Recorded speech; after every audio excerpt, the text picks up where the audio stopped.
Assalamualaikum warahmatullahi wabarakatuh.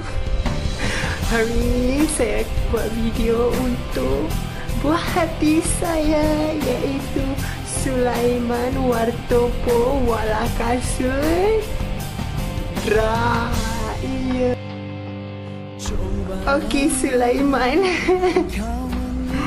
saya sayang awak, saya sayang awak.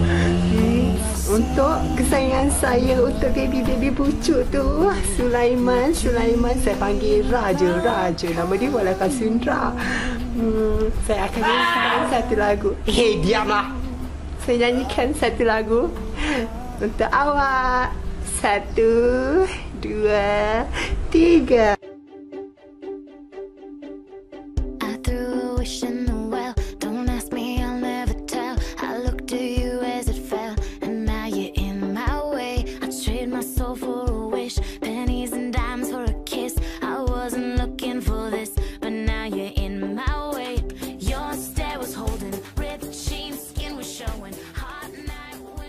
Awak tengok ni kaki saya. Saya janji dengan awak, saya akan sayang awak sampai awak sampai habis nyawa saya.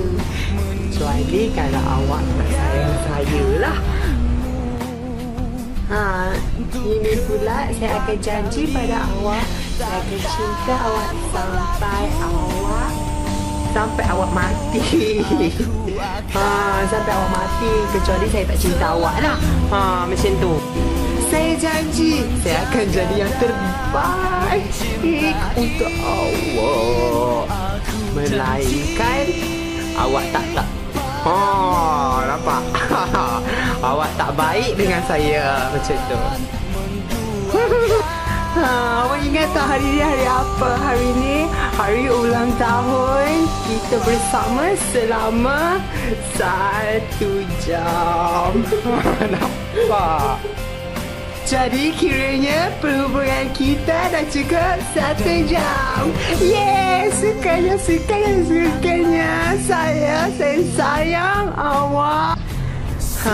Saya harap Boy, kau diam lah. kita akan dapat bersama selama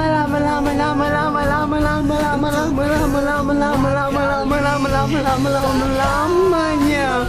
Bukan sejam tadi, bukan 2 jam, bukan 2 hari, bukan 3 hari, bukan 4 minggu, bukan 8 minggu, bukan 12 minggu, bukan 2 bulan, bukan 2 tahun, bukan 2 sem, bukan 8 sem, 9 sem je lah.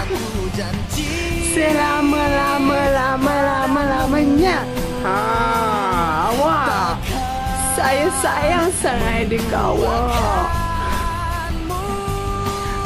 Tahniah tau.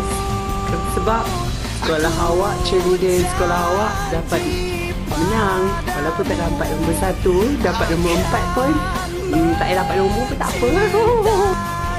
Okey lah awak, saya rasa pakai ni je kot. Sebab walaupun